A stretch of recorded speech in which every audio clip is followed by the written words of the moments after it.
Hello welcome back to ഒരു കഥ പറഞ്ഞാലോ. ഞാൻ ഇന്ന് വന്നിരിക്കുന്നത് ലോക്ക് ആൻഡ് കീയുടെ എപ്പിസോഡ് നമ്പർ 5 ആയിട്ടാണ്. Season 1 episode number 5. 4 വരെ കാണാത്തവരുണ്ടെങ്കിൽ തീർച്ചയായിട്ടും നമ്മുടെ ചാനലിൽ പോയി ചെക്ക് ചെയ്യുക. 1 തൊട്ടുള്ള എപ്പിസോഡുകൾ കണ്ടിട്ട് മാത്രം എപ്പിസോഡ് നമ്പർ 5 കാണാൻ വരാം. കണ്ടവരാണെങ്കിൽ ഇവിടെ കമ്മ നമുക്ക് സ്റ്റാർട്ട് ചെയ്താലോ.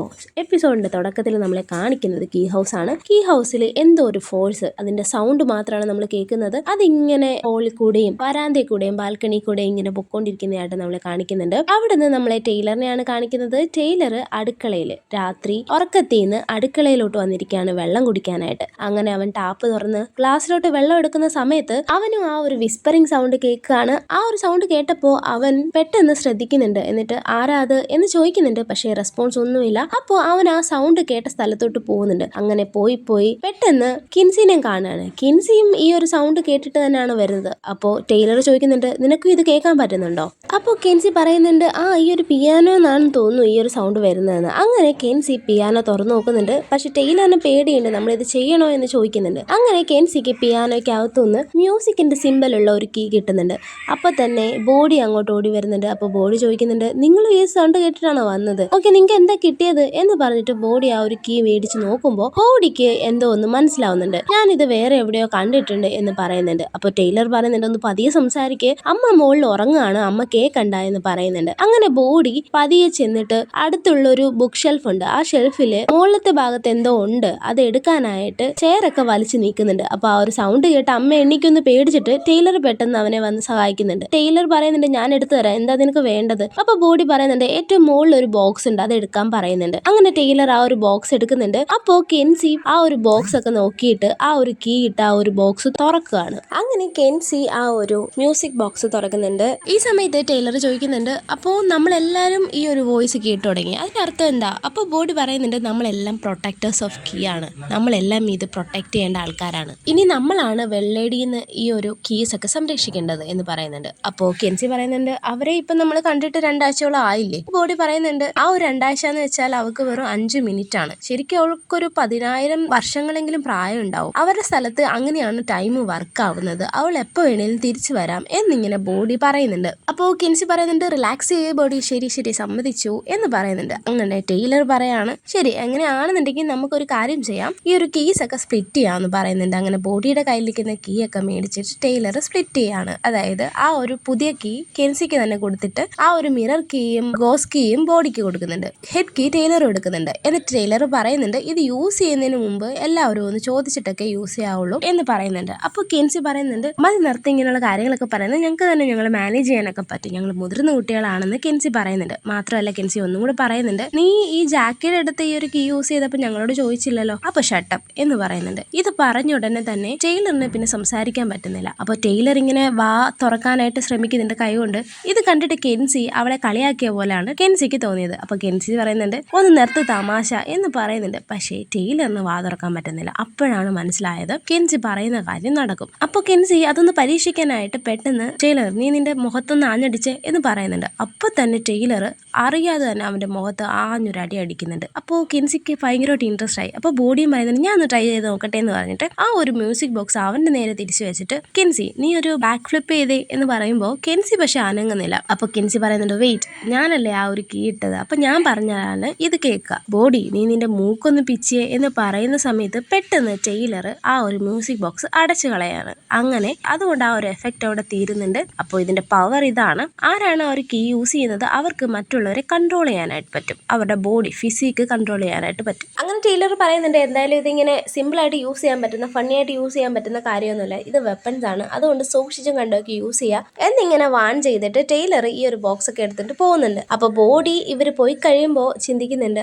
എന്തായാലും ഞാൻ ഇനി തനിച്ചല്ല, എനിക്ക് എന്തായാലും ഇവരും കൂടെ കൂട്ടുണ്ടല്ലോ എന്നുള്ള രീതിയിൽ അവൻ ഇങ്ങനെ സമാധാനിക്കുന്നുണ്ട്. അവിടുന്ന് കട്ടായി പിന്നെ നമ്മളെ കാണിക്കുന്നത് നീനയാണ്. നീന കിച്ചണിൽ ഇങ്ങനെ അന്തം വിട്ട് എന്തോ പോയ പോലെ ഡിസ്റ്റർബ് ആയിട്ട് നിൽക്കുന്നുണ്ട്. അപ്പൊ അങ്ങോട്ട് ടൈലർ വരുന്നുണ്ട്. അപ്പൊ ടൈലർ അമ്മ എന്ന് വിളിക്കുമ്പോ നീന കേൾക്കുന്നില്ല. ടൈലർ ഒന്നുകൂടെ മുറുക്ക വിളിക്കുമ്പോഴാണ് അവള് കേൾക്കുന്നത്. അപ്പൊ ടൈലർ ചോദിക്കുന്നുണ്ട്, എന്ത് പറ്റി അമ്മ എന്ന് ചോദിക്കുമ്പോ, ഒന്നുമില്ല, ഒന്നും പറ്റിയില്ല, ഈ ഒരു സ്റ്റൗ ഇന്നലെ തീ പിടിച്ചില്ലേ, ഒരു 4 ടെക്നീഷ്യൻസ് ഇവിടെ വന്ന് നോക്കി, പക്ഷെ അവരാരും പറയുന്നത് അതിന് വേറെ പ്രശ്നങ്ങളൊന്നും ഇല്ല എന്നാണ് എന്ന് ടൈലറിനോട് നീന എന്തോ ഒരു സംശയമുള്ള പോലെ പറയുന്നുണ്ട്. അപ്പൊ ടൈലറും പറയുന്നുണ്ട്, അത് വല്ല ലീക്കും ആയതായിരിക്കും, പേടിക്കണ്ട എന്ന് പറയുന്നുണ്ട്. അങ്ങനെ ടൈലറും കെൻസിയും ബോഡിയും കൂടെ സ്കൂളിൽ പോകാനായിട്ട് ഒരുങ്ങുന്നുണ്ട്. അപ്പോൾ ഫുഡൊക്കെ കഴിച്ചിട്ട് എല്ലാവരും എല്ലാവരും ഇറങ്ങുന്നുണ്ട്. അപ്പൊ നീന എല്ലാവർക്കും ബൈ പറഞ്ഞു വിടുന്നുണ്ട്. ബോഡി ഗ്യാരേജിലോട്ട് കയറിയിട്ടാണ് പോകുന്നത്. അപ്പോൾ ബോഡീനെ അമ്മ വാൺ ചെയ്യുന്നുണ്ട്, നിനക്ക് ബസ് കിട്ടത്തില്ല, നീ എന്തിനാ ഇപ്പൊ ഗ്യാരേജിലോട്ട് പോകുന്നത്, പെട്ടെന്ന് പോ ബോഡി എന്ന് പറയുന്നുണ്ട്. നീന പറയുന്നുണ്ട് വൈകുന്നേരം ഡെങ്കൻ വരും ഡിന്നറിന്, എല്ലാവരും ഡിന്നറിന് കാണണം എന്നും പറയുന്നുണ്ട്. കുട്ടികളൊന്നും ശ്രദ്ധിക്കാതെ സ്കൂളിലോട്ട് പോകുന്നുണ്ട്.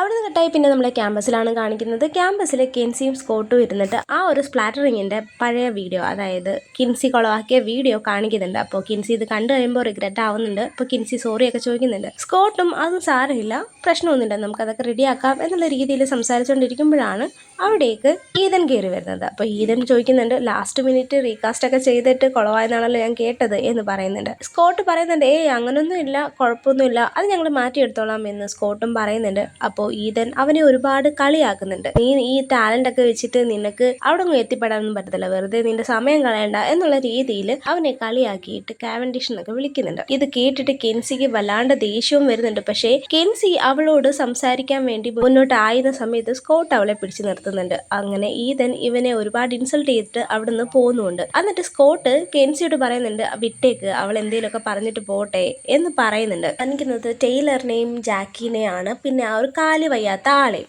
അവരുടെ ഡൊണേഷൻ ആക്ടിവിറ്റീസിലൊക്കെ ഇങ്ങനെ എൻഗേജ്ഡ് ആയിട്ടിരിക്കുന്നുണ്ട്. ജാക്കി ഇവരെ ഏൽപ്പിച്ചിട്ട് ഒരു സ്ഥലത്തോട്ട് പോകുന്ന സമയത്ത് ഹാൻഡിക്യാപ്ഡ് ആയിട്ടുള്ള ആള് പറയുന്നുണ്ട് ജാക്കിക്ക് നിന്നോടൊരു സ്പെഷ്യൽ കൺസിഡറേഷൻ ഉണ്ട്, അത് വിട്ട് കളയല്ലേ എന്ന് പറയുന്നുണ്ട്. അപ്പൊ ടെയ്ലർ ചോദിക്കുന്നുണ്ട് നിനക്കതങ്ങനെ മനസ്സിലായി, അവള് വല്ലതും പറഞ്ഞോ എന്ന് ചോദിക്കുമ്പോൾ അവൻ പറയുന്നുണ്ട് കുഞ്ഞുനാൾ തൊട്ടേ ഞങ്ങൾ ഒരുമിച്ചാണ്, ഞങ്ങൾ കൂട്ടുകാരാണ്, എനിക്ക് അവളുടെ ക്യാരക്ടർ നല്ലതായിട്ട് അറിയാം, അവൾ മറ്റുള്ളവരെ പോലെയല്ല, അവൾ എല്ലാവരെയും അങ്ങനെ സെലക്ട് ചെയ്യത്തില്ല, നിന്നെ പക്ഷെ സെലക്ട് ചെയ്തിട്ടുണ്ട്, അതുകൊണ്ട് ഒരിക്കലും അത് നശിപ്പിച്ച് കളയല്ലേ എന്ന് പറയുന്നുണ്ട്. അങ്ങനെ അവർ സംസാരിച്ചുകൊണ്ടിരുന്നിട്ട് അവിടുന്ന് കട്ടായി പിന്നെ നമ്മളെ കാണിക്കുന്നത് ടെയ്ലർ കെൻസിയുടെ അടുത്തോട്ട് പോകുന്നുണ്ട്, അവളുടെ സ്റ്റോറേജ് ആ ഒരു സ്ഥലത്തോട്ട്. അപ്പോ കെൻസിയുടെ ബാഗിൽ ആ ഒരു ബോക്സ് ഇരിക്കുന്നതായിട്ട് കാണിക്കുന്നുണ്ട്. അപ്പോൾ ടെയ്ലർ ചോദിക്കുന്നുണ്ട് നീ എന്തിനാ ഇതെടുത്തോണ്ട് കോളേജിൽ വന്നത്? അപ്പോൾ കെൻസി പറയുന്നുണ്ട് ഇവിടെ സേഫ് ആയിട്ട് വെക്കാൻ വേണ്ടി വന്നേ, അല്ലാതെ വേറെ കാര്യത്തിനൊന്നും അല്ല എന്ന് പറയുമ്പോൾ ടെയ്ലർ പറയുന്നുണ്ട് നമ്മൾ പറഞ്ഞിട്ടില്ല ഇത് എടുത്തോണ്ട് വരരുതെന്ന്, നീ അങ്ങനെയൊന്നും പറഞ്ഞിട്ടില്ല, യൂസ് ചെയ്യരുത് എന്ന് മാത്രമാണ് പറഞ്ഞിരിക്കുന്നതെന്ന് ടെയ്ലറിനോട് കെൻസി പറയുന്നുണ്ട്. അപ്പോൾ ടെയ്ലർ പറയുന്നുണ്ട് എന്നെ ആ പഴയ ആളാക്കരുതെന്ന്. അപ്പോൾ കെൻസിയും പറയുന്നുണ്ട് എനിക്കും അതിന്റെ ആവശ്യമില്ല, എനിക്കിപ്പോൾ പേടിയില്ല എന്നുള്ള രീതിയിൽ അവർ രണ്ടുപേരും കുറച്ച് ദേഷ്യത്തിൽ സംസാരിക്കുന്നുണ്ട്. അതൊക്കെ കേട്ടോണ്ട് സ്കോട്ടും അപ്പുറത്തുണ്ടായിരുന്നു. അപ്പോൾ സ്കോട്ട് ചോദിക്കുന്നുണ്ട് നിങ്ങൾ രണ്ടുപേരും വഴക്കിടുവല്ലാണോ? അപ്പോൾ കെൻസി പറയുന്നുണ്ട് ഇല്ല അങ്ങനൊന്നുമില്ല, കുഴപ്പമൊന്നുമില്ല, ഞാൻ ഈ ക്യാമ്പസിലുള്ള ഈ ഒരു ബുള്ളീസിനെ കൊണ്ട് മടുത്തു എന്ന് പറയുന്നുണ്ട്. അപ്പോൾ സ്കോട്ട് പറയുന്നുണ്ട് അതൊക്കെ നമ്മുടെ കോളേജ് ലൈഫിൽ സഹജമായിട്ടുള്ള കാര്യങ്ങളല്ലേ എന്ന് ചോദിക്കുമ്പോൾ കെൻസി പറയുന്നുണ്ട് അപ്പോൾ ഈതൻ നിന്നോട് സംസാരിച്ച് നിനക്ക് ഒട്ടും വിഷമമില്ലേ, പ്രതികരിക്കാനായിട്ട് നമ്മൾ പവർഫുൾ ആണ് എന്നുള്ള രീതിയിൽ കെൻസി പറയുന്നുണ്ട്. അപ്പോൾ സ്കോട്ട് ചോദിക്കുന്നുണ്ട് എന്ത് വെപ്പൺ, ആ കേസ് പോലെ എന്തെങ്കിലും ആണോ എന്ന് ചോദിക്കുമ്പോൾ കെൻസി പറയുന്നുണ്ട് അതെ വാ ഞാൻ കാണിച്ചു തരാമെന്ന് പറഞ്ഞിട്ട് ഇവര് മെസ് ഹോളിലോട്ട് പോകുന്നുണ്ട്. അവിടെ ഈതൻ അവിടെ ഫുഡ് എടുത്തുകൊണ്ട് തിരിച്ചു വരുന്ന വഴിക്ക് കെൻസി പെട്ടെന്ന് ആ ഒരു ബോക്സ് എടുത്ത് കീ അതിനകത്തോട്ടിട്ടിട്ട് ഈതന്റെ പേര് പറയുന്നുണ്ട്. എന്നിട്ട് അവളോട് മുന്നോട്ട് മറിഞ്ഞു വീഴാനായിട്ട് പറയുന്നുണ്ട്. ഈതനും മുന്നോട്ട് മറിഞ്ഞു വീഴുന്നുണ്ട്. ഇത് കണ്ടിട്ടാണ് സ്പ്ലാറ്ററിങ്ങില് ആ ഒരു മൃഗത്തിന്റെ റോള് ചെയ്യുന്ന ആ ഒരു ആദ്യം കണ്ടില്ലായിരുന്നു അവൻ വരുന്നുണ്ടായിരുന്നു. അവൻ ഇത് കണ്ടു. അവൻ ചോദിക്കുന്നുണ്ട് നിങ്ങൾ പറഞ്ഞപ്പോ തന്നെ അവൾ എങ്ങനെ അത് ചെയ്തത്, ഇതെന്തെങ്കിലും പ്രാങ്ക് ആണോ എന്ന് ചോദിക്കുമ്പോൾ സ്കോട്ട് പറയുന്നുണ്ട് ഇല്ല ഈതൻ അങ്ങനെ പ്രാങ്കിനൊന്നും നിന്ന് തരത്തില്ല, ഇത് ജസ്റ്റ് കോയിൻസിഡൻസ് മാത്രമാണ് എന്ന് പറയുന്നുണ്ട്. അപ്പൊ അവൻ തീരുമാനം വിശ്വസിക്കുന്നില്ല, നിങ്ങൾ എന്തോ ഒന്ന് ഇതിനകത്ത് ചെയ്ത് അതുകൊണ്ടാണ് അവൾ അങ്ങനെ ചെയ്തത് എന്ന് പറയുന്നുണ്ട്. ലാസ്റ്റില് കെൻസി സമ്മതിക്കുന്നുണ്ട് ഈ ഒരു ബോക്സിനകത്ത് കീ ഇട്ട് തിരിക്കുവാണെന്നുണ്ടെങ്കിൽ ആരെ വേണേലും കൺട്രോൾ ചെയ്യാം, അങ്ങനെയാണ് ഈതനെ അവർ കൺട്രോൾ ചെയ്യുന്നതെന്ന് പറയുന്നുണ്ട്. അങ്ങനെ ഇവർ രണ്ടുപേരും കൂടി ഈതനെയിട്ട് വട്ടം കറക്കുന്നുണ്ട്. ഗേബ് എന്നാണ് അവന്റെ പേര്. അപ്പോൾ ഗേബ് ഞാനൊന്ന് ട്രൈ ചെയ്ത് നോക്കട്ടെ എന്ന് പറഞ്ഞിട്ട് ആ ഒരു ബോക്സ് മേടിച്ച് അവൻ കീ ഇട്ടിട്ട് ഈതനെ കൊണ്ട് ഒരുപാട് കോപ്രായങ്ങൾ അവിടെ കാണിക്കുന്നുണ്ട്. ഈതൻ അവിടെ ഫിസിക്ക് കൺട്രോൾ ചെയ്യാനും പറ്റുന്നില്ല. അങ്ങനെ അവള് ഒരുപാട് കാര്യങ്ങളൊക്കെ ചെയ്യുന്നുണ്ട്. മാത്രമല്ല അവിടെ ചുറ്റും നിന്ന ആൾക്കാരെല്ലാം അവളുടെ ആ ഒരു വീഡിയോ, അവൾ ചെയ്യുന്ന കോമാളിത്തരങ്ങളൊക്കെ വീഡിയോ എടുത്ത് വെക്കുന്നുണ്ട്. അങ്ങനെ ഒരുപാട് അവളെ ഇട്ട് ടോർച്ചർ ചെയ്യുന്നുണ്ട് ഗേബും കെൻസിയും കൂടി. അപ്പൊ ഇത് ഒരുപാട് കണ്ടു കഴിഞ്ഞപ്പോ നമ്മളുടെ സ്കോട്ട് കുറച്ച് ജെന്റിൽമാൻ ആണ്, അവൻ പറയുന്നുണ്ട് മതി നിർത്താൻ. അപ്പോ കെൻസിയും ഗേബും സമ്മതിക്കുന്നില്ല, അവർക്ക് ഇത് ആവശ്യമാണ്, അവൾ അത്രയും ആൾക്കാരെ ദ്രോഹിക്കുന്നവളാണ് എന്ന് പറയുന്നുണ്ട്. അപ്പൊ സ്കോട്ട് പറയുന്നുണ്ട് അതൊക്കെ ശരിയാണ്, പക്ഷെ ഇത് മതി, കുറച്ച് ഓവർ ആയിട്ടുണ്ട് എന്നുള്ള രീതിയിൽ സ്കോട്ട് പറയുന്നുണ്ട്. പക്ഷെ കെൻസിയും ഗേബും അത് കേൾക്കുന്നില്ല. സ്കോട്ട് ഇത് അംഗീകരിക്കാതെ അവൻ നിങ്ങൾ എന്തെങ്കിലും ചെയ്യുക എന്ന് പറഞ്ഞിട്ട് അവിടുന്ന് എണീറ്റ് പോകുന്നുണ്ട്. വീണ്ടും കെൻസിയും ഗേബും അവിടെ തന്നെ ഇരിക്കുന്നതായിട്ടും കാണിക്കുന്നുണ്ട്. അവിടുന്ന് കട്ടായി പിന്നെ നമ്മളെ കാണിക്കുന്നത് നീനയാണ്. നീന ആ ഒരു ഇംഗ്ലീഷ് പ്രൊഫസറിനെ കാണാനായിട്ട് വന്നിട്ടുണ്ട്. ടെയ്ലർ ഇതേപോലെ ഹോക്കി ടീം ടീമിൽ ഇനി പോകുന്നില്ല എന്നൊക്കെ കേട്ടു. അവനിപ്പോൾ എങ്ങനെയാണ് പെരുമാറുന്നതെന്നൊക്കെ നീന ഭയങ്കര നെർവസ് ആയിട്ട് ഇംഗ്ലീഷ് ടീച്ചറോട് ചോദിക്കുന്നത്. അപ്പോൾ ഇംഗ്ലീഷ് ടീച്ചർ പറയുന്നുണ്ട്, അവനിപ്പോൾ പുതിയ കാര്യങ്ങളിലൊക്കെ എൻഗേജ്ഡ് ആയിട്ടുണ്ട്. ഈ ക്യാൻസർ പേഷ്യൻസിനുള്ള ഫണ്ട് റേസ് ചെയ്യാനായിട്ട് കറൻ്റ്ലി ഫണ്ട് റേസ് ചെയ്യാനും സ്കോളർഷിപ്സ് റെഡിയാക്കാനും ഒക്കെ നടക്കുന്നത് എന്ന് പറയുന്നുണ്ട്. അപ്പോൾ നീന ഒരുപാട് സന്തോഷിക്കുന്നുണ്ട്. അവൾ പറയുന്നുണ്ട്, അങ്ങനെ ഒരു കാര്യമുണ്ടോ, അവൻ എന്നോട് പറഞ്ഞില്ല, എന്തായാലും നന്നായി എന്ന് പറയുന്നുണ്ട്. അപ്പോൾ ടീച്ചറും പറയുന്നുണ്ട്, അവനിപ്പോൾ നല്ലൊരു വഴിയിലൂടെയാണ് പോകുന്നത്, പേടിക്കണ്ട എന്ന് പറയുന്നുണ്ട്. അങ്ങനെ അവർ സംസാരിച്ചുകൊണ്ടിരിക്കുമ്പോൾ നീനയ്ക്ക് പെട്ടെന്ന് കോൾ വരുന്നുണ്ട്. എന്താന്ന് വെച്ചാൽ ബോഡിയുടെ സ്കൂളിൽ നിന്നാണ് കോൾ വന്നത്. അങ്ങനെ കാണിക്കുന്നുണ്ട്, ബോഡി സ്കൂളിലോട്ട് ഒരു വലിയൊരു ചുറ്റിക, അതായത് ഈ ബ്ലാക്ക് സ്മിത്തുകൾ യൂസ് ചെയ്യുന്ന ടൈപ്പ്, അതായത് കൊല്ലന്മാർ യൂസ് ചെയ്യുന്ന ടൈപ്പ് ചുറ്റിക എടുത്തിട്ട് പോയിട്ടുണ്ടായിരുന്നു സ്കൂളിൽ. അപ്പോൾ നീന അവനോട് ചോദിക്കുന്നുണ്ട്, മോനെ നീ എന്തിനാ ഈ ചുറ്റിക കൊണ്ടുപോയതെന്ന് ചോദിക്കുമ്പോൾ ബോഡി പറയുന്നുണ്ട് പ്രൊട്ടക്ഷന് വേണ്ടിയിട്ടാണ്. ആരിൽ നിന്നെന്ന് ചോദിക്കുമ്പോൾ ബോഡി പറയുന്നുണ്ട്, അമ്മയ്ക്ക് ഇത് മനസ്സിലായിരുന്നെങ്കിൽ എന്ന് ഞങ്ങൾ ആഗ്രഹിക്കുന്നുണ്ട്, പക്ഷേ അമ്മയ്ക്ക് ഇത് മനസ്സിലാവത്തില്ല എന്ന് പറയുന്നുണ്ട്. അവിടുന്ന് കണ്ടായി പിന്നെ നമ്മളെ കാണിക്കുന്നത് ടൈലറിനെയാണ്. ടൈലറും ജാക്കി കൂടി സംസാരിക്കുന്നുണ്ട്. അവരിങ്ങനെ സംസാരിച്ചുകൊണ്ടിരിക്കുമ്പോൾ പെട്ടെന്ന് ജാക്കിയുടെ ഫോണിൽ ഒരു മെസ്സേജിന്റെ സൗണ്ട് കേൾക്കുന്നുണ്ട്. അപ്പോൾ ജാക്കി അത് ഓപ്പൺ ആക്കി നോക്കുമ്പോൾ അവിടെ ഈദിന്റെ പെർഫോമൻസ് ഫുള്ള് നെറ്റിൽ ഫുള്ള് വൈറലായിട്ടുണ്ട്. അപ്പോൾ ഓൾറെഡി 3000 പേരോളം അത് കണ്ടിട്ടുണ്ട്. ജാക്കി പറയുന്നുണ്ട്, ടൈലർ ഞാനിപ്പോൾ വരാം, എനിക്ക് അത്യാവശ്യമായിട്ട് അവളുടെ അടുത്തോട്ട് പോകണം എന്ന് പറഞ്ഞിട്ട് ജാക്കി അവിടുന്ന് പോകുന്നുണ്ട്. അവിടുന്ന് കണ്ടായി പിന്നെ നമ്മളെ കാണിക്കുന്നത് നീനയും ബോഡിയും കൂടി തിരിച്ച് വീട്ടിലോട്ട് വരുന്നുണ്ട്. അപ്പോൾ ബോഡി നേരെ ഓടി അവന്റെ റൂമിലോട്ട് പോകുന്നുണ്ട്. നീന അപ്പോൾ കഥ അടയ്ക്കാൻ വേണ്ടി തിരിയുന്ന സമയത്ത് പെട്ടെന്ന് അവരുടെ അണ്ടർഗ്രൗണ്ട് റൂമിൽ നിന്ന് സൗണ്ട് കേൾക്കുന്നുണ്ട്. അപ്പോൾ നീന ഓടിച്ചെന്ന് വാതിൽ അടയ്ക്കാണ്, വേറെ ആരോ കള്ളം കയറിയതാന്ന് വിചാരിച്ചിട്ട്. അപ്പൊ ശരിക്കും അത് എല്ലിയായിരുന്നു. അപ്പൊ എല്ലി അകത്തുനിന്ന് കൊട്ടുന്നുണ്ട്, ഞാൻ എല്ലിയാണ് തുറക്കുന്ന് പറഞ്ഞിട്ട്. അങ്ങനെ നീന അത് തുറക്കുന്ന സമയത്ത് എല്ലി പറയുന്നുണ്ട്, മോന്റെ പാവി ഒരെണ്ണം ഇവിടെ വെച്ചിട്ട് മറന്നിട്ടുണ്ടായിരുന്നു, അവൻ വല്ലാതെ ബഹളം വെച്ചപ്പോൾ ഞാൻ വന്ന് എടുത്തതേ ഉള്ളൂ, എന്റെ കയ്യിൽ സ്പെയർ ഉണ്ടായിരുന്നു, ആ ഒരു കീ വെച്ചിട്ടാണ് തുറന്നതെന്ന് പറയുന്നുണ്ട്. അപ്പൊ നീന പറയുന്നുണ്ട്, നീന ഇങ്ങനെ പെട്ടെന്ന് ഇങ്ങനെ വന്ന് കയറരുത്, ഇത് ഇപ്പം ഞാനല്ലേ ഇവിടെ താമസിക്കുന്നതെന്നുള്ള രീതിയിൽ ഭയങ്കര സൗമ്യമായിട്ട് അവളെ ഒന്ന് വഴക്ക് പറയുന്നുമുണ്ട്. അപ്പോൾ എല്ലി അവളോട് സോറിയൊക്കെ പറയുന്നുണ്ട്. ഈ സമയത്താണ് എല്ലിയുടെ കഴുത്തിൻ്റെ അവിടെ ആയിട്ടൊരു മാർക്ക് നീന കാണുന്നത്. അപ്പോൾ ആ ഒരു സ്കാർ എങ്ങനെ വന്നെന്ന് എല്ലിയോട് ചോദിക്കുമ്പോൾ എല്ലി പറയുന്നത് കുഞ്ഞുനാളിൽ അവള് മറിഞ്ഞു വീണപ്പോൾ പറ്റിയതാണ് എന്ന് പറയുന്നുണ്ട്. അങ്ങനെ എല്ലി അവിടുന്ന് പോകുന്നുണ്ട്. നീനയും ഭയങ്കര സംശയത്തെ എല്ലിനെ ഇങ്ങനെ നോക്കി നിൽക്കുന്നതായിട്ട് കാണിക്കുന്നുണ്ട്. അവിടുന്ന് കട്ടേ പിന്നെ നമ്മളെ കാണിക്കുന്നത് കെൻസിനെയും ഗേബിനെയാണ്. അവർ തിരിച്ച് കീ ഹൗസിലോട്ട് വന്നുകൊണ്ടിരിക്കുന്നുണ്ട്. അപ്പോൾ ഗേബ് ചോദിക്കുന്നുണ്ട്, എങ്ങനെയാണ് കീ കിട്ടിയത് എന്നുള്ള കാര്യങ്ങളൊക്കെ ഗേബും കെൻസിയും കൂടി ഇങ്ങനെ സംസാരിച്ചുകൊണ്ട് വരുന്നുണ്ട്. അപ്പോൾ ഗേബ് ഇടയ്ക്ക് എങ്ങനെയാണ് കീ മേക്ക് ചെയ്യുന്നത് എന്നൊക്കെ ചോദിക്കുമ്പോൾ കെൻസിക്ക് അതെങ്ങനെ പറയാനറിയാം. അവൾ പറയുന്നുണ്ട്, മേ ബി ഞങ്ങളുടെ ആൻസിസ്റ്റേഴ്സ് മേക്ക് ചെയ്ത് ആവും, അവർ വിച്ചസ് ആണോ എന്നൊക്കെ ഗേബ് ഇങ്ങനെ തമാശക്കൊക്കെ ചോദിക്കുന്നുണ്ട്. അവരങ്ങനെ സംസാരിച്ച് കീ ഹൗസിൽ എത്തുന്നുണ്ട്. അപ്പോൾ കീ ഹൗസിൽ എത്തുമ്പോൾ അവർക്ക് കൂട്ടുവന്നതിന് ഗേബിന് താങ്ക്സ് ഒക്കെ പറയുന്നുണ്ട്. ഈ സമയത്താണ് ടൈലർ അങ്ങോട്ട് ഇറങ്ങി വരുന്നത്. അപ്പോൾ ഗേബ് അവരോട് ഹായ് ഒക്കെ പറയുന്നുണ്ട്. പക്ഷേ ടൈലർ അവനെ മൈൻഡ് ചെയ്യാതെ കെൻസിയോട് പറയുന്നുണ്ട്, എനിക്കൊന്ന് സംസാരിക്കണം എന്ന്. ഇത് കണ്ടപ്പോൾ ഗേബിന് എന്തോ പ്രശ്നമുണ്ടെന്ന് മനസ്സിലായി. അവൻ തിരിച്ചു പോകുന്നുമുണ്ട്. അപ്പോൾ ടൈലർ അകത്ത് കയറിയ കെൻസിയോട് ദേഷ്യപ്പെടുന്നുണ്ട്, നീ എന്തിനാ ഈ ഒരു കീ ക്യാമ്പസിൽ യൂസ് ചെയ്തത്, ആ കീ തിരിച്ചു തരാൻ പറയുന്നുണ്ട്. പക്ഷെ കെൻസി അത് കൊടുക്കുന്നില്ല. നീ നിന്റെ കാര്യം നോക്കിയാൽ മതി, നീ എന്റെ പേരൻ്റൊന്നും അല്ല എന്നുള്ള രീതിയിൽ കെൻസി ഭയങ്കര ദേഷ്യത്തിൽ ടൈലറോട് സംസാരിച്ച് രണ്ടുപേരും വഴക്കിടുന്നുണ്ട്. ടൈലറും അവിടെ നിന്ന് ഇറങ്ങി പോകുന്നുണ്ട്. ഈ സമയത്താണ് ഡെങ്കനും അങ്ങോട്ട് വരുന്നത്. ഡെങ്കൻ വിളിച്ചിട്ട് പോലും ടൈലർ നിൽക്കാതെ ഇറങ്ങി ഒറ്റ പോക്ക് പോകുന്നുണ്ട്. ഡെങ്കൻ അങ്ങനെ വന്ന പാടെ നേരെ ബോഡിയുടെ റൂമിലോട്ടാണ് ചെല്ലുന്നത്. അപ്പോൾ ഈ സമയത്ത് ബോഡി ആണെങ്കിൽ അവൻ ആ ഒരു വീടിന്റെ മാപ്പൊക്കെ വരച്ചുകൊണ്ടിരിക്കുന്നുണ്ട്. അപ്പോൾ ഡെങ്കൻ ചോദിക്കുന്നുണ്ട്, എന്തിനാ ഇങ്ങനെ മാപ്പൊക്കെ വരയ്ക്കുന്നതെന്ന്. ഒരു പ്രൊട്ടക്ഷന് വേണ്ടിയിട്ടാണെന്ന് ബോഡി പറയാണ്. എനിക്ക് നിങ്ങളെ എല്ലാവരെയും പ്രൊട്ടക്റ്റ് ചെയ്യണമെന്ന് ബോഡി പറയുന്നുണ്ട്. അപ്പോൾ ഡെങ്കനും ചോദിക്കുന്നുണ്ട്, എന്ത് പറ്റി, നീ എന്താണേലും എന്നോട് പറ, ആരാ നിന്നെ വിഷമിപ്പിക്കാൻ വരുന്നതെന്ന് പറയുന്നുണ്ട്. അപ്പോൾ ബോഡി പറയുന്നുണ്ട്, നിങ്ങൾക്ക് ഞാൻ പറഞ്ഞാലും മനസ്സിലാവില്ല എന്ന്. അപ്പോൾ ഡെങ്കൻ പറയുന്നുണ്ട്, ജസ്റ്റ് ഒന്ന് ട്രൈ ചെയ്ത് നോക്ക് എന്ന് പറയുന്നുണ്ട്. അങ്ങനെ ബോഡി ചോദിക്കുകയാണ് ഡെങ്കനോട്, നിങ്ങൾ ചേംബർ ലോക്കിനെ അറിയാമോ എന്ന് ചോദിക്കുന്നുണ്ട്. അപ്പോൾ ഡെങ്കൻ പറയുന്നുണ്ട്, അറിയത്തില്ല, അയാൾ മരിച്ചിട്ട് 100 വർഷത്തിൽ കൂടുതലായില്ലേ, ഞാൻ എങ്ങനെ അറിയാനാ. അപ്പോൾ ബോഡി പറയുന്നുണ്ട്, ഞാൻ പക്ഷേ അയാളെ കണ്ടിരുന്നു, അങ്കിളും എൻ്റെ അച്ഛനും കൂടി മാജിക് കീസ് യൂസ് ചെയ്തിട്ട് ഗോസ്റ്റായിട്ട് മാറി അയാളോട് സംസാരിച്ചിട്ടുണ്ടായിരുന്നു എന്ന് പറഞ്ഞിട്ടുണ്ട് എന്ന് ചേംബർ ലോക്ക് പറഞ്ഞു എന്ന് ബോഡി പറയാണ്. ബോഡി പറയുന്നുണ്ട്, സാരമില്ല, നിങ്ങൾക്ക് ഓർക്കാൻ പറ്റത്തില്ലെങ്കിൽ അത് കുഴപ്പമില്ല, അത് നിങ്ങളുടെ തെറ്റല്ല എന്നുള്ള രീതിയിൽ ഡെങ്കനെ കെട്ടിപ്പിടിക്കുന്നുണ്ട്. അവിടുന്ന് പിന്നെ നമ്മളെ കാണിക്കുന്നത് നീനേനെയാണ്. നീന ആ ഒരു ഇംഗ്ലീഷ് പ്രൊഫസറിന്റെ അടുത്തോട്ട് പോകുന്നുണ്ട്, അവരുടെ വീട്ടിലോട്ട്. അങ്ങനെ നീന ജോയോട്, അതായത് ആ ഒരു ഇംഗ്ലീഷ് പ്രൊഫസറോട് സംസാരിച്ചു തുടങ്ങുന്നുണ്ട്. ഇന്ന് എല്ലി വീട്ടിൽ വന്നിട്ടുണ്ടായിരുന്നു. എല്ലിക്ക് കഴുത്തിന്റെ അവിടെ ഒരു മാർക്ക് ഉണ്ട്, സെയിം മാർക്ക് തന്നെയാണ് റെന്റലിനും ഉണ്ടായിരുന്നത്. പക്ഷേ അവർക്ക് രണ്ടുപേർക്കും 2 ഇൻസിഡന്റിലാണ് ഈ ഒരു സ്കാർ ഉണ്ടായതെന്നാണ് അവർ പറഞ്ഞത്. എന്തിനാ അവരിങ്ങനെ കള്ളം പറയുന്നത്? നീന ഇങ്ങനെ പറയുന്നുണ്ട്, എന്തിനാണ് അവർ എന്നോട് ഇങ്ങനെ കള്ളം പറയുന്നത് എനിക്ക് മനസ്സിലാവുന്നില്ല എന്നുള്ള രീതിയിൽ ഭയങ്കര വിഷമത്തിൽ പറയുന്നുണ്ട്. അപ്പോൾ ജോ പറയുന്നുണ്ട്, എന്തായാലും അത് നടന്നത് പാസ്റ്റിലല്ലേ, എന്തായാലും നീ അത് മൈൻഡ് ചെയ്യണ്ട എന്ന് പറയുമ്പോൾ നീന പറയുന്നുണ്ട്, ഈ ഒരു സ്കാറും ഈ ഒരു കീ ഹൗസും എന്തോ ഇതെല്ലാം റെന്റലിന്റെ മരണമായിട്ട് എന്തോ ബന്ധപ്പെട്ട് കിടക്കുന്നത് എനിക്കത് തോന്നുന്നുണ്ട്, അതുകൊണ്ടാണ് ഞാൻ ഇതൊക്കെ തിരഞ്ഞു നടക്കുന്നത് എന്ന് പറയുന്നുണ്ട്. ജോ പറയുന്നുണ്ട്, എന്റെ ഭാര്യ മരിച്ചപ്പോഴും ഞാൻ ഇങ്ങനെ തന്നെയായിരുന്നു, ആ ഒരു മരണത്തിന് ഇന്നാൾ കാരണമാണെന്ന് വിചാരിച്ച് സമാധാനിക്കാൻ ഞാൻ ശ്രമിച്ചു, അതേപോലെ ആയിരിക്കും നീ, അത് സാരമില്ല, എന്താണേലും നിനക്ക് എന്ത് സംസാരിക്കണം എന്നുണ്ടെങ്കിലും എന്റെ അടുത്ത് വന്നോളൂ എന്ന് നീനെ സമാധാനിപ്പിച്ച് ജോ പറഞ്ഞു വിടാൻ ശ്രമിക്കുന്നുണ്ട്. അവിടുന്ന് കട്ടായ പിന്നെ നമ്മളെ കാണിക്കുന്നത് ടൈലറിനെയും ജാക്കിനെയാണ്. അപ്പോൾ ടൈലർ ജാക്കിനോട് ചോദിക്കുന്നുണ്ട്, ഇത് നടന്ന ആ ഒരു കാര്യമല്ലേ ഈദന്റെ, അതെന്തെങ്കിലും പെർഫോമൻസ് ആയിരുന്നു എന്ന് ചോദിക്കുന്നുണ്ട്. അവൾ അതിനെപ്പറ്റി ഒന്നും മിണ്ടുന്നില്ല, എന്തായാലും അവൾ ഓക്കെയാണ്, കുഴപ്പമൊന്നും ഇല്ല എന്ന് പറയുന്നുണ്ട്. അപ്പോൾ ടൈലർ പറയുന്നുണ്ട്, നീ നല്ലൊരു ഫ്രണ്ടാണ്, സിയാറ്റില് നിന്നെ പോലെ ഒരുത്തി എന്റെ കൂടെ ഉണ്ടായിരുന്നെങ്കിൽ നല്ലതായിരുന്നു എന്ന് ടൈലർ ജാക്കിയോട് പറയുന്നുണ്ട്.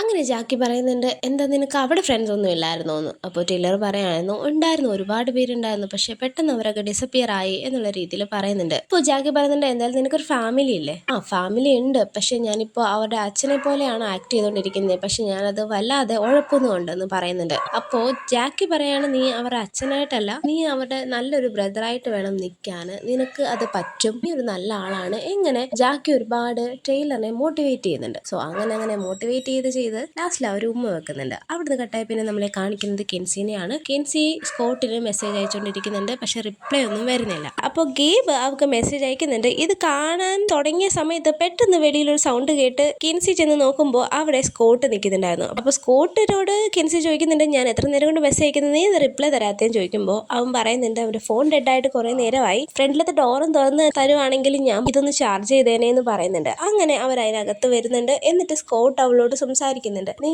ഈ കീസൊക്കെ തെറ്റായുള്ള കാര്യത്തിൽ യൂസ് ചെയ്യാതെ നല്ല കാര്യത്തിൽ എന്തെങ്കിലും യൂസ് ചെയ്തൂടെ, ഏതെങ്കിലും നല്ല സിനിമ ഉണ്ടാക്കാനായിട്ട് എന്ന് കെൻസിയോട് സ്കോട്ട് പറയുന്നുണ്ട്. അതായത് അവന്റെ മൂവിയിലോട്ട് ഈ ഒരു കീസ് യൂസ് ചെയ്യണം എന്നാണ് അവൻ പറയുന്നത്. അങ്ങനെ കെൻസി അതിന് സമ്മതിക്കുന്നുണ്ട്. അങ്ങനെ അവർ പിറ്റേ ദിവസം കാണാമെന്ന് പറഞ്ഞിട്ട് ഒരു ഉമ്മയൊക്കെ വെച്ചിട്ട് അവിടുന്ന് പോകുന്നുണ്ട്. അവിടുന്ന് കണ്ടേ പിന്നെ നമ്മളെ കാണിക്കുന്നത് നീനേനെയാണ്. നീന എല്ലിയുടെ വീട്ടിലോട്ട് വരുന്നുണ്ട്. അപ്പോൾ റൂഫസ് വന്ന് വാതിൽ തുറക്കുന്നുണ്ട്. അപ്പോൾ നീന റൂഫസിനോട് ചോദിക്കുന്നുണ്ട്, അമ്മ ഇവിടെ ഇല്ലേ എന്ന്. അപ്പോൾ റൂഫസ് പറയുന്നുണ്ട്, ഇല്ല, അമ്മ വെള്ളോട്ടങ്ങാണ്ട് പോയതാണ്. ഈ സമയത്ത് നീന അവനോട് ചോദിക്കുന്നുണ്ട്, നിന്റെ പാവയെ തിരിച്ചു കിട്ടിയിട്ടുണ്ടായിരുന്നു. അപ്പോൾ റൂഫസ് പറയുന്നുണ്ട്, എന്റെ പാവ എങ്ങനെ കളഞ്ഞൊന്നും പോയിട്ടില്ലല്ലോ, എല്ലാം കൗണ്ട് ചെയ്ത് ഞാൻ വെച്ചിട്ടുണ്ട് എന്നുള്ള രീതിയിൽ സംസാരിക്കുന്നുണ്ട്. അപ്പോൾ നീനയ്ക്ക് ആകെ കൺഫ്യൂസ്ഡ് ആയിട്ട് തിരിച്ചു വന്ന് കാറിൽ കയറുന്ന സമയത്ത് അവളുടെ ഫോണിലോട്ടൊരു വോയിസ് മെയിൽ വരുന്നുണ്ട്. ആ ഒരു ഇംഗ്ലീഷ് പ്രൊഫസറാണ്. അയാൾ എന്തോ ഒന്ന് കണ്ടു, അതെനിക്ക് എക്സ്പ്ലെയിൻ ചെയ്യാൻ കഴിയില്ല, എത്രയും പെട്ടെന്ന് എന്റെ വീട്ടിലോട്ട് വാ, ഞാൻ രാത്രി മുഴുവൻ വീട്ടിലുണ്ടാവും എന്നുള്ള രീതിയിൽ ഒരു വോയിസ് മെസ്സേജ് ആണ് കാണുന്നത്. അവിടുന്ന് കേട്ടാൽ പിന്നെ നമ്മളെ കാണിക്കുന്നത് ടൈലറിനെയും കെൻസിനെയാണ് കീ ഹൗസിൽ. കെൻസി കീ ഹൗസിൽ ഇങ്ങനെ ഇരിക്കുന്നുണ്ട്. അപ്പോൾ ടൈലർ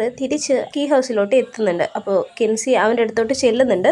കെൻസി പറയുന്നുണ്ട്, എനിക്കൊന്ന് സംസാരിക്കാനുണ്ട് നിന്നോട്. സ്കോട്ട് നേരത്തെ വന്നിട്ടുണ്ടായിരുന്നു. അപ്പോൾ സ്കോട്ട് അച്ഛൻ്റെ ഒരു ഫോട്ടോ കണ്ടിട്ട് അച്ഛൻ്റെ ഫ്രണ്ട്സ് ഇതേപോലെ ക്ലിഫിന്ന് വീണ് മരിച്ചിട്ടുണ്ട് എന്നുള്ള രീതിയിൽ പറഞ്ഞിട്ടുണ്ടായിരുന്നു എന്ന് ടൈലറോട് പറയുന്നുണ്ട്. അതുകൊണ്ടായിരിക്കും മേ ബി അച്ഛൻ ഇങ്ങോട്ട് വരാൻ താല്പര്യമില്ലാത്തത്, ഈ ഒരു കീസിനെ പറ്റി നമ്മളോട് പറയാഞ്ഞതും എന്ന് കെൻസി ഇങ്ങനെ പറഞ്ഞുകൊണ്ടിരിക്കുമ്പോൾ പെട്ടെന്ന് വിസ്പറിങ് സൗണ്ട് വീണ്ടും കേൾക്കുന്നുണ്ട്. അങ്ങനെ കെൻസി അതിന്റെ പുറകിന് പോകുന്നുണ്ട്. പക്ഷെ ടൈലറിന് പോകാൻ താല്പര്യമില്ല. ടൈലർ ചോദിക്കുന്നുണ്ട്, നീ വീണ്ടും ഇതിന്റെ പുറകിന് പോവാണോ എന്ന് ചോദിച്ചിട്ട് വേറെ നിവൃത്തിയൊന്നും ഇല്ലാത്തതുകൊണ്ട് കെൻസിയുടെ പുറകിന് തന്നെ ടൈലറും പോകുന്നുണ്ട്. അവരങ്ങനെ ആ ഒരു ശവപ്പറമ്പിലാണ് ചെല്ലുന്നത്. ആ ശവപ്പറമ്പിൽ നിന്നാണ് ഈ ഒരു സൗണ്ട് കേൾക്കുന്നത്. ആ ഒരു ശവപ്പറമ്പിൽ ഒരു വൈറ്റ് ജാർ ഉണ്ടായിരുന്നു. ആ ജാറിനകത്തു നിന്നാണ് ഈ ഒരു സൗണ്ട് കേൾക്കുന്നത്. ആ ജാറ് തല്ലിപ്പൊട്ടിച്ച് നോക്കുമ്പോൾ അതിനകത്തൊരു കീ കാണുന്നുണ്ട്. ആ കീ ആണെങ്കിൽ അടുത്തുള്ള ഒരു ട്രീയിൽ ഇട്ട് കൊടുക്കാനായിട്ട് അവിടെ ഹോളും തെളിയുന്നുണ്ട്. ആ ഒരു ഹോളിലോട്ട് ഇട്ട് നോക്കുന്ന സമയത്ത് ആ ഒരു ട്രീയുടെ ചുറ്റുമായിട്ട് ജാറുകൾ, അതായത് മെമ്മറി ജാർസ് ഇങ്ങനെ പ്രത്യക്ഷപ്പെടുന്നുണ്ട്. അപ്പോൾ ഇത് ഡെങ്കന്റെ മെമ്മറി ആണെന്ന് ഇവർക്ക് രണ്ടുപേർക്കും ഈ ഒരു മെമ്മറീസ് കാണുന്ന സമയത്ത് മനസ്സിലാവുന്നുണ്ട്. പക്ഷെ അതിനകത്തൊരു മെമ്മറി കണ്ടിട്ട് ഇവരാകെപ്പാടെ പാനിക് ആവുന്നുണ്ട്. അതായത് അവർ അച്ഛൻ റെന്റല് അവരുടെ കൂട്ടുകാരെ കൊല്ലുന്നതായിട്ടായിരുന്നു ആ ഒരു മെമ്മറി. കെൻസിക്ക് പക്ഷെ ഇത് വിശ്വസിക്കാനേ പറ്റുന്നില്ല. നമ്മുടെ അച്ഛൻ ഒരു സ്പൈഡറിനെ പോലും കൊല്ലാത്ത ആളാണ്, അദ്ദേഹം അങ്ങനെ ചെയ്യില്ല എന്ന് ഉറപ്പിച്ച് പറയുന്നുണ്ട്. അപ്പോൾ ടൈലർ പറയുന്നുണ്ട്, നിനക്കിത് തോന്നുന്നുണ്ടോ ജസ്റ്റ് ഡെങ്കൻ ഇത് ഇമാജിൻ ചെയ്തതാണെന്ന്? ഇത് ഡെങ്കന്റെ മെമ്മറിയാണ്, ഇതൊരിക്കലും തെറ്റാകില്ല, അതുകൊണ്ടായിരിക്കും അച്ഛൻ തിരിച്ച് ഇങ്ങോട്ട് വരാൻ താല്പര്യപ്പെടാത്തതെന്ന് ഡെങ്കൻ പറയുന്നുണ്ട്. അവിടുന്ന് കട്ടായി പിന്നെ നമ്മളെ കാണിക്കുന്നത് നീനേനെയാണ്. നീന ജോയുടെ ആ ഒരു വീട്ടിലോട്ട് വരുന്നുണ്ട്. നീന എത്ര വാതിൽ കൊട്ടിയിട്ടും ജോ വന്ന് തുറക്കുന്നില്ല. അപ്പോൾ ഫോൺ വിളിച്ച് നോക്കുമ്പോൾ അകത്ത് റിങ് കേൾക്കുന്നുണ്ട്. അങ്ങനെ നീന വാതിൽ തുറന്ന് പതിയെ അകത്തോട്ട് ചെന്ന് നോക്കുമ്പോൾ ഒരു ചെയറിൽ ജോ ഇങ്ങനെ ഇരിക്കുന്നുണ്ട്. അയാളെ ആരോ ശ്വാസം മുട്ടിച്ച് കൊന്നിട്ടുമുണ്ട്.